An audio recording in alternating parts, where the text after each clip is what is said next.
Hello friends, कैसे हैं आप सब। दोस्तों, नवरात्रि उत्सव वर्ष में 4 बार मनाया जाता है, जिसमें 2 बार प्रत्यक्ष नवरात्रि और 2 बार गुप्त नवरात्रि आती हैं।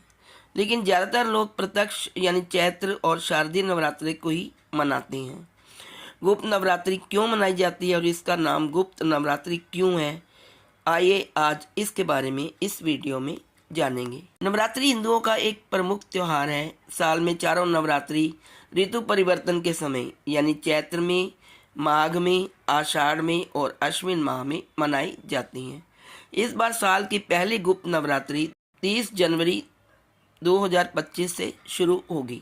धार्मिक मान्यताओं के अनुसार यह माना जाता है कि गुप्त नवरात्रि की पूजा प्रत्यक्ष नवरात्रि से अलग होती है। गुप्त नवरात्रि के नाम में ही इसका अर्थ छुपा हुआ है।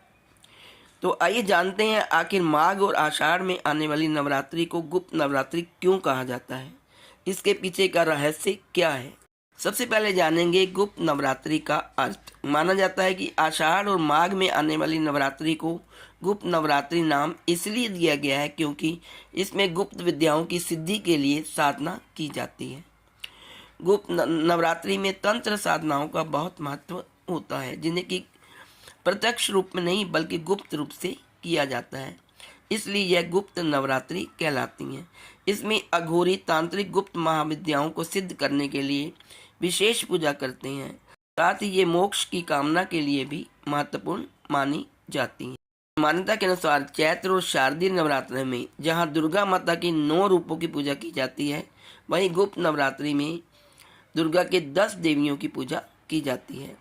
इन 10 देवियों के नाम हैं माता कालिके, तारा देवी, त्रिपुरा सुंदरी, माता भुवनेश्वरी, माता छिन्नमस्ता, माता त्रिपुर भैरवी, माँ धूमावती, माता बगलामुखी, माता मतंगी और माता कमला देवी। आइए अब जानते हैं गुप्त नवरात्रि कब से शुरू हो रही है। इस साल माघ मास की गुप्त नवरात्रि 30 जनवरी 2025 से शुरू होकर 7 फरवरी 2025 तक चलेंगी। आइए जानते हैं क्या अंतर है गुप्त और प्रत्यक्ष नवरात्रि में। माना जाता है कि गुप्त नवरात्रि गृहस्थ लोग नहीं मनाते। यह सिर्फ उन लोगों के लिए होती है जो तंत्र साधना और वशीकरण में विश्वास करते हैं। इसलिए गृहस्थ लोगों को गुप्त नवरात्रि में भी नव दुर्गा की पूजा करनी चाहिए। प्रत्यक्ष नवरात्रि में जहाँ सात्विक साधना तथा उत्सव मनाया जाता है, नृत्य किया जाता है, वहीं गुप्त नवरात्रि में ऐसा कुछ नहीं होता। प्रत्यक्ष नवरात्रि सांसारिक इच्छाओं की पूर्ति के लिए मनाया जाता है, लेकिन गुप्त नवरात्रि में इच्छाओं की पूर्ति और मोक्ष की कामना को सिद्ध करने के लिए पूजा की जाती है। मान्यता ये भी है कि प्रत्यक्ष नवरात्रि वैष्णव की है और गुप्त नवरात्रि शिव और शाक्तों की मानी जाती है।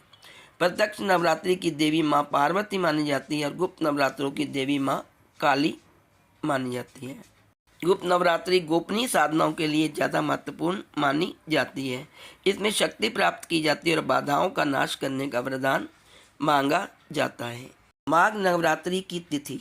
हिंदू वैदिक पंचांग के अनुसार माघ माह के शुक्ल पक्ष की प्रतिपदा तिथि की शुरुआत 29 जनवरी 2025 को शाम 6:05 पर होगी, जिसका समापन 30 जनवरी 2025 को शाम 4:10 पर होगा। इसलिए गुप्त नवरात्रि की शुरुआत गुरुवार 30 जनवरी को होगी। वहीं गुप्त नवरात्रि का समापन शुक्रवार 7 फरवरी 2025 को होगा। गुप्त नवरात्रि में माँ की पूजा विधि क्या है, आइए जानते हैं। 9 दिनों के लिए कलश की स्थापना की जाती है।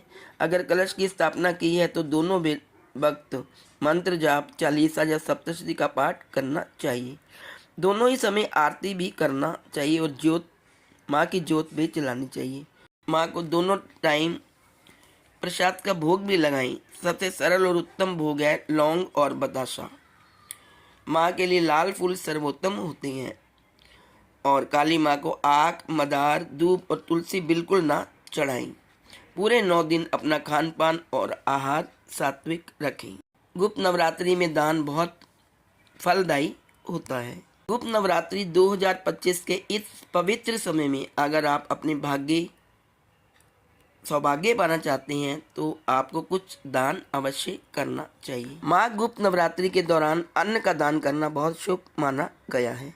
आप गेहूं, चावल या किसी भी अन्न का दान गरीब या ज़रूरतमंदों को कर सकती हैं, लेकिन इस बात का ध्यान होना चाहिए कि शुभ फल की प्राप्ति तभी होगी जब आप ज़रूरतमंद या गरीबों को दान करेंगी। वस्त्र दान। इसके अलावा अगर आप नवरात्रों के दौरान माँ दुर्गा को प्रसन्न करना चाहते हैं, माँ काली को प्रसन्न करना चाहते हैं, तो ऐसे में आप लाल, पीले या सफ़ेद रंग के वस्त्रों का दान कर सकते हैं। ऐसे में आपको माँ का आशीर्वाद प्राप्त होगा, सौभाग्य और आर्थिक समृद्धि की भी प्राप्ति होगी। गौदान। गुप्त नवरात्रि के दौरान गौ सेवा का विशेष महत्व है। गौदान से सभी पापों का नाश होता है और जीवन में सौभाग्य और समृद्धि का आगमन होता है। जब हम गौ माता की सेवा करते हैं तो देवी अन्नपूर्णा और माँ लक्ष्मी दोनों की कृपा प्राप्त होती है। मान्यता है कि गुप्त नवरात्रि के व्रत करने से घर में खुशियों का आगमन होता है और वैवाहिक जीवन की समस्या दूर होती है। अगर आप गुप्त नवरात्र में माँ दुर्गा की कृपा पाना चाहते हैं तो कुछ उपाय जरूर करें। माँ गुप्त नवरात्र में अखंड ज्योत जरूर जलानी चाहिए। रोजाना पूजा के दौरान माँ दुर्गा को फल चढ़ाएं, इसके बाद कन्या को प्रसाद बांटें। माना जाता है कि इस उपाय को करने से घर में पॉजिटिव एनर्जी बनी रहती है और माँ दुर्गा की कृपा प्राप्त होती है। यदि आप वैवाहिक जीवन को खुशहाल करना चाहते हैं तो गुप्त नवरात्रि में माँ दुर्गा को 16 श्रृंगार का सामान अर्पित जरूर करें। जीवन में सुख शांति की प्राप्ति के लिए कामना करें। इस उपाय को करने से महिलाओं को अखंड सौभाग्य की प्राप्ति होती है, साथ ही रिश्ते भी मजबूत होते हैं। गुप्त नवरात्र में एक गुलाब के फूल में कपूर का एक टुकड़ा रखें, इसे माँ दुर्गा को चढ़ाएं। माना जाता है कि इस टोटके करने से धन की प्राप्ति होती है, साथ ही धन से जुड़ी समस्याएं दूर हो जाती हैं।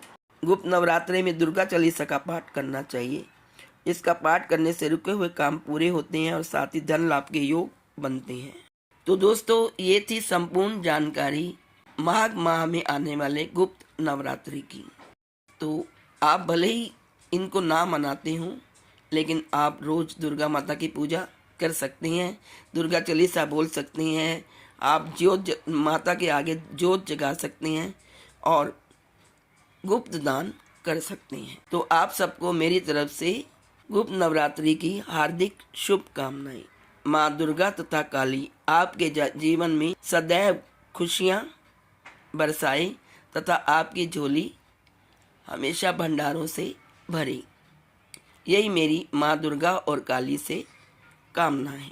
जय माता दी। Please like, share and subscribe. Thank you so much.